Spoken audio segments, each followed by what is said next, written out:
While I did mention Frontier and Sabers would be today's video, surprise, I'm covering one more with Xros Wars Part 1. Per the usual, with so many cards to review over, there won't be a deck profile in these videos, but rather what cards are going to be functionally good for their archetypes or a sealed setting. Let's get right to it.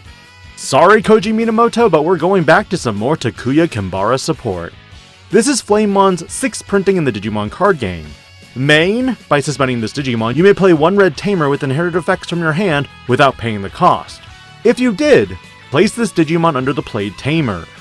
Yo, this is sick. This is definitely a huge upgrade considering you can promote and play out that BT21 and Koji tamer for free. There are only a handful of cards that can actually stop this, and boy could this be worth it in red hybrid decks. The inheritable for this card is a simple plus 2000 DP buff. Likewise, agunimon shares the same inheritable and has a when digivolving effect to place one hybrid or hero trait Digimon from your hand or trash as this Digimon's bottom Digivolution card, or under one of your red tamers with inherited effects. Meaning you're at this point building up your tamers quickly to go into burninggreymon. Additionally, when attacking, this Digimon may digivolve into a red hybrid or hero trait Digimon in the hand with the Digivolution cost reduced by 1. Pretty simple, and gives you the convenience of going into, say, burninggreymon for free. Much like flamemon and agunimon, burninggreymon shares the same inheritable too. On play and when digivolving, this Digimon gains piercing and plus 3000 DP for the turn. Your turn when your opponent's security stack is removed from, this Digimon may digivolve into a level 5 Digimon card, with the hybrid trait in the hand with the Digivolution cost reduced by 1. Again, if you can sequence the right aldamon under the right conditions, it could be zero memory. But if you're going for a more aggressive approach, you might be checking multiple security. Which is where we're headed next. Aldamon returns, and interestingly this Digimon's Digivolution cost is expensive, 4 from a red level 4. However, if you're a Digimon with agunimon or burninggreymon in their Digivolution cards would digivolve into this card in your hand, you reduce the Digivolution cost by 1. This is the only way you could possibly get that 3 cost Evo. But is it worth it? Security Tech plus 1, and on deletion for both its passive and inheritable, you may play one red tamer with inherited effects from your hand or trash without paying the cost. I don't think it's worth it. I still feel like the BT7 variant is the best one. Takuya Kimbara returns with a start of main phase effect, in which one of your Digimon or tamers may digivolve into a Digimon card with the hybrid or hero trait in your hand. For each of your red tamers with different names, you reduce the Digivolution cost by 1. Interestingly, because Takuya and Koji is also treated as their individual tamers, I do believe this also means you have one other valid target that could be used to reduce the Digivolution cost in a purely red hybrid deck. But heroes? You definitely have a lot of valid red target tamers. The inheritable for this tamer is your turn. Once per turn when your opponent's security stack is removed from, you may play one red tamer card from your hand without paying the cost. Although there are a few conditions, I think it could be one of the best ways to consistently set up your next play. Spirit Evolution is the red option card for Frontier, and surprisingly if you have a tamer with inherited effects you can ignore the color requirement. Main by trashing one card with the hybrid trait in your hand, you draw 2, and then place this card into the battle area. All turns when any of your tamers with inherited effects are played, delay. One of your Digimon may digivolve into a Digimon card with the hybrid trait in the hand without paying cost. Splashing this in purple hybrid sounds hilarious, I'm not gonna lie. Its security effect is simply playing a tamer with an inherited effect. Draw power, filtering, and evoing for free might definitely be worth it in a hybrid build. Moving to Sabers, Koromon returns as a yellow egg, in which when any of your yellow or red tamers suspend, you draw 1. A classic need for yellow Greymon decks. Meanwhile, the newest Agumon takes from the adventure Agumon and allows you to warp into shinegreymon if your opponent has a level 6 or higher Digimon, or if you have 3 or more hero trait tamers with different names. The first is probably more likely to happen. Additionally, the inheritable is a plus 2000 DP. A warper? Bandai is cooking. As for geogreymon, it has the same inheritable as Agumon, and it all turns once per turn effect where when any of your Marcus Daemon are played, this Digimon may digivolve into a yellow Digimon card with rizegreymon in its name in the hand without paying cost. Are you kidding? This means if your opponent slaps into security on your turn and reveals Marcus, Marcus can immediately digivolve into this Digimon. Low-key, I am terrified of what the rizegreymon does, which rizegreymon has your standard rizegreymon effect, where its passive and inheritable effect are placing Marcus from trash on top of the security when a red or yellow tamer is deleted. On play, and when digivolving, for the turn, one of your Marcus Daemon is also treated as a 3000 DP Digimon. Can't digivolve, and gains Rush and Alliance. Then one of your Digimon may attack. On your turn, that's strong to get some damage in, considering you could resolve all these effects, and then if it's a specific Marcus that attacks, you could get another free Evo up. But on your opponent's turn, nothing really happens. Shinegreymon digivolves from rizegreymon for a cost of 3, and is the first one to have Raid. When digivolving and when attacking, once per turn you may delete one of your opponent's Digimon with 9000 DP or less. This is absurdly strong, because this targets a lot of level 5 Digimon that you can remove before they can blast Evo. This is great removal for Shinegreymon. Also when attacking once per turn by suspending one of your yellow or red tamers, this Digimon gains security attack +1 and plus 3000 DP for the turn.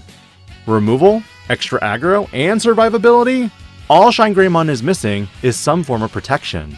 Finally, back to Marcus Daemon. Start of main, this tamer gains you a memory. Different from Takuya, but identical to Davis and Takato. On play, one of your Marcus Daemons may suspend. Also, all turns, once per turn when this tamer suspends, one of your Digimon gains piercing and plus 3000 DP, and then one of your opponent's Digimon gets minus 3000 DP for the turn. Combine this again with Shinegreymon and you can probably delete most level 6 Digimon as well. And with Sabers, the option card is the Champion Ultimate Fighter. Main, for the turn, one of your Marcus Daemon is also treated as a 12,000 DP Digimon. Can't digivolve, and gains Rush. Then that Digimon may attack your opponent's Digimon. Your opponent's unsuspended Digimon can also be attacked. So much pseudo blitz this set. If it's hit in security, you may play one Marcus Daemon from your hand or trash without paying its cost, and then add this card to your hand. Though this option card is a dual color, Shinegreymon decks have it relatively easy. To conclude this set review episode, it's navigating through Xros Wars support, and with Shoutmon returning, this Digimon can digivolve from a level 2 with Crossheart in its traits, or Hero for a cost of 0. Remember that Koromon? There's your hero. When this Digimon would digivolve into a Crossheart or Hero trait Digimon, reduce the Digivolution cost by 1. On deletion, save. On your turn, this Digimon with the Crossheart trait gains Rush, a standard effect for Shoutmon. His King version has Raid and Piercing, can also digivolve from a level 3 with Crossheart or Hero in its traits for 2. On deletion, you may place one Digimon card with Crossheart, Blue Flare, or Hero from your hand or trash under any of your tamers, then save. Meaning if you were scared of losing that level 3, you won't. This Digimon also provides an inheritable plus 2000 DP. It's also treated as just Shoutmon. Hilariously, Omni Shoutmon has the same special naming convention, and can digivolve from Shoutmon for 4 or a level 4 Digimon with Crossheart or the Hero trait for a cost of 3. End of attack, you may play one card with Crossheart, Blue Flare, or Hero in its traits from your hand, with the play cost reduced by 5. And if you did, delete this Digimon. On deletion, you may place one Digimon card with Crossheart, or Blue Flare in its traits from your hand or trash under any of your tamers. Then save. You can also Digicross with Shoutmon for a -2 cost. You know, for a sealed setting, this card feels decent. It also provides inheritable Rush if the Digimon has Crossheart in the traits. Shoutmon Double Cross can digivolve from rizegreymon for a cost of 2, or a level 5 with Crossheart for 3. It's also treated as Omni Shoutmon or rizegreymon for Digicross, and has security attack +1. On play and when digivolving, delete one of your opponent's lowest DP Digimon. All turns, when it would leave the battle area, place up to 4 Crossheart or Blue Flare trait cards from its Digivolution sources under one of your tamers. You can also reduce its play cost by 6 if you cross Omni Shoutmon and rizegreymon for a total play cost of 6. And finally, Cross 7 Superior Mode returns, digivolving from level 6 with the Hero trait only for 5 memory.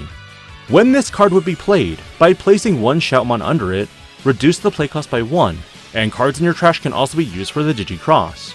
Remember though, when you Digicross, you must use all different card numbers with Crossheart and Blue Flare trait cards. On play, and when digivolving, trash the top 10 stacked cards of one of your opponent's Digimon. Source removal? Overkill. When attacking, once per turn you may return one Digimon with no Digivolution cards to the bottom of the deck. Although it has some disruption and removal, I still like Zudomons more because even with the X antibody, you could spin a card back. As for Taiki, start of main, you may place one Digimon card with the Crossheart, Blue Flare, or Hero trait from your hand under this tamer to draw 1 and gain 1 memory. Its Your Turn effect is the same as most red effects now in that when your Digimon are played or digivolved, if they have the Crossheart or Hero trait, by suspending this tamer, one of them may attack. Blitz, baby! Blitz. Only downside is this tamer does not let you use its save sources for a Digicross. And the last and final card for this video is Can't Turn My Back, a 2-cost red option card where if you have a Digimon with Crossheart in its traits in play, you may ignore the color requirement. Main, place all Digimon cards in one of your Crossheart trait Digimon under one of your tamers. Then you may place one Digimon with a Crossheart trait from your hand with a play cost reduced by 1 for each card placed. In other words, strip all the sources, play a new Digimon, and then assuming you can Digicross, cross again with one of your Taiki's effects. Security-wise, you may play one Crossheart trait card with a cost of 5 or less from your hand or trash without paying the cost. Generally, a lot of new upgrades hit these protagonists, but of them, my favorite have to be Flamemon for Takuya Kimbara, Agumon for Warp Digi-Evolution effects, and interestingly, Can't Turn My Back for Crossheart.